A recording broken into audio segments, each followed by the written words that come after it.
আর আমরা চলে এসেছি দুজনে কাটোয়া স্টেশনে। Hello friends, welcome back to my channel. আমার আরও একটি নতুন ব্লগে তোমাদেরকে অনেক অনেক ওয়েলকাম। আশা করছি তোমরা সবাই সুস্থ আছো, ভালো আছো, আর তোমাদের ভালোবাসায় আমরা অনেক ভালো আছি। তো এখন বাজে দুপুর 2টো। এখন থেকে আমি আমার ব্লগটা শুরু করছি। ভিডিওটা স্কিপ না করে পুরোটা দেখতে থাকো, আশা করছি তোমাদের ভালো লাগবে। আর আমার মুখে খুশিটা দেখে তোমরা বুঝতেই পারছো।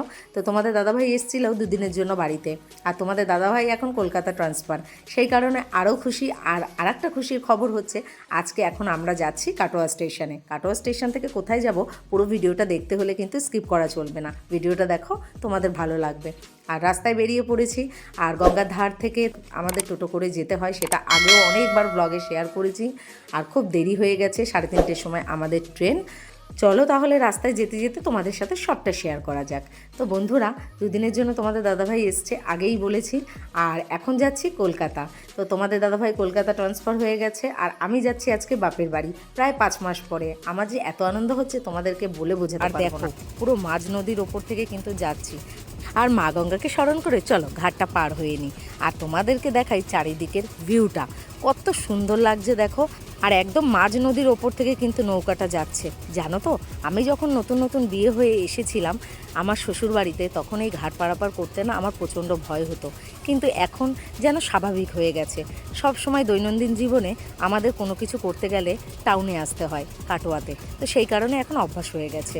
আর বাপের বাড়িও যেতে হয় তাই।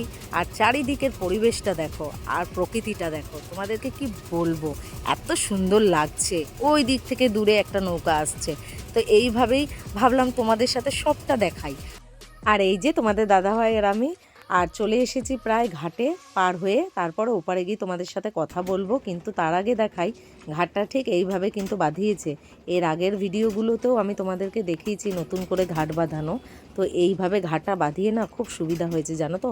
বর্ষাকালে না ঘাটের পাড়গুলো ডুবে যায়, তো কি আর করা যাবে। আর বলতে বলতে ঘাট পার হয়ে এপারে এসে তোমাদের দাদাভাই আর আমি রিক্সা নিয়ে নিয়েছি।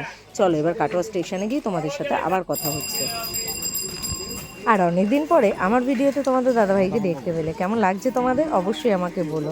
এখন তো তোমাদের দাদাভাইকে মাঝে মধ্যেই আমার ভিডিওতে দেখতে পাবে, কারণ ও তো এখন কলকাতা ট্রান্সফার, তাই তোমরা দেখতে পাবে। আর আমরা চলে এসেছি দুজনে কাটোয়া স্টেশনে। তো চলো ট্রেনে উঠে আবার তোমাদের সাথে কথা বলছি।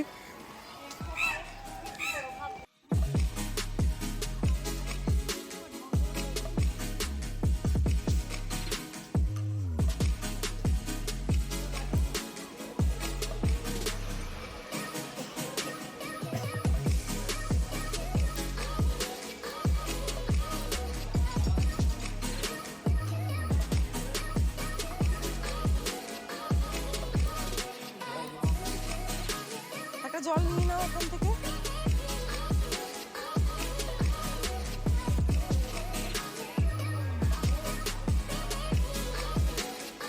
আর রিক্সা থেকে নেমে ফ্লাইওভারটা পার হয়ে নিলাম। 4 নম্বরে ট্রেনটা দিয়েছে, কিন্তু জানো তো ফ্লাইওভারটা পার হতে সত্যিই খুব কষ্ট হয়, কি আর করা যাবে। আর এদিকে সিট পেয়েছে তোমাদের দাদা ভাই জানলার ধারে, তো এদিকেই বসবো। আর খুব ফাঁকাই ছিল ট্রেনটা, আর খুব একটা ট্রেনে ভিড়ও ছিল না। এখন তো সবাই কাটোয়া স্টেশন থেকে ট্রেনটায় লোকজন উঠবে, তারপরে আস্তে আস্তে ভিড় হবে। আর ট্রেনের টাইম ছিল 3:30-র সময়, 3:30-র সময় ট্রেনটা ছাড়া হবে। তো চলো ট্রেনে বসি, তারপরে একটু রেস্ট নিয়ে তোমাদের সাথে আবার কথা বলছি। ছোট ব্যাগটা মাঝখানে। এই যে তোমরা তো দেখলেই ট্রেনে উঠে বসে পড়েছি, আর ট্রেনটা ঠিকঠাক টাইমে ছেড়েও দিয়েছে। আজকে যে আনন্দ হচ্ছে না তোমাদেরকে কি আর বলবো। প্রায় 5-6 মাস পরে কলকাতায় যেতে পেরে সত্যিই আনন্দ হচ্ছে। বাড়িতে এত কাজ বাজ রেখে শাশুড়ি মাকে রেখে দিয়ে আমি কিন্তু সত্যিই কলকাতা চললাম। কি আর করব বলো, বাবার বাড়িতেও তো যাওয়ার জন্য মনটা খুব খারাপ করে, তাই না। প্রায় 5 মাস হয়ে গেল, এখনও পর্যন্ত ভালো করে বাবা মাকে দেখিনি। যখন আমাদের ঘর করা হচ্ছিল তখন একবার মা আর বাবা এসেছিল দুর্গাপুজোর আগে, সেই একবার দেখেছি। তারপরে তো আর দেখা হয়নি। আর ফোনেই বা কতটুকু কথা বা ভিডিও কলে কতটুকু দেখা হয় বলো। যতক্ষণ না সামনে থেকে দেখতে পাই ততক্ষণ কিন্তু মনটা আর জুড়ায় না। সত্যিই বাবা মা থাকা জীবনে সব থেকে বড় অবদান। আর যখনই ভাবি বাবার বাড়ি যাব তখন কিন্তু মনে আনন্দটা দ্বিগুণ হয়ে যায়। যতই শ্বশুর বাড়িটা আমার বাড়ি হোক না কেন, কিন্তু বাবার বাড়ির কথা শুনলে আমি জানি প্রত্যেকটা মেয়েরই কিন্তু ভালো লাগে। আর এই যে ট্রেনটা তো ছেড়ে দিল, এখন প্রায় 3 থেকে 3.5 ঘন্টা ট্রেনে বসে থাকতে হবে। তো বেশি কথা না বাড়িয়ে চলো আস্তে আস্তে এগোনো যাক। আর কি ভালো লাগছে দেখো, চারিদিকটা ধানের ক্ষেত, কি অপূর্ব সুন্দর দেখতে লাগছে। তো এইভাবে তো এখন 3 থেকে 3.5 ঘন্টা বসে থাকতে হবে। আর চলো, আর দেখতে দেখতে ব্যান্ডেল স্টেশনও পার হয়ে গেছি। আর আমার বাড়ি ঢুকতে ঢুকতে না আজকে অনেক রাত হয়ে যাবে, প্রায় 8:30 9টা বেজে যাবে। তো এই দেখো হাওড়া স্টেশনেও চলে এসেছি। চলো এবার হাওড়া স্টেশন থেকে বেরিয়ে বাসে উঠে তারপর তোমাদের সাথে কথা বলছি। প্রচণ্ড ভিড়, বেশি কথা তোমাদের সাথে বলতে পারবো না। তো চলো বেরোনো যাক। আর এই যে ট্রেন থেকে নেমে চলে এসেছি বাস স্ট্যান্ডে, আর বাসে উঠে পড়েছি। এখনও পর্যন্ত বাসে প্যাসেঞ্জার ওঠেনি, তবে একটু পরেই উঠে যাবে। তো চলো এই বাসে বসেই আজকে ভিডিওটা শেষ করব। ভিডিওটা আর বড় করব না, এখনও অনেকটা দূর যেতে হবে, প্রায় 1 ঘন্টা, তারপর আমি নামবো।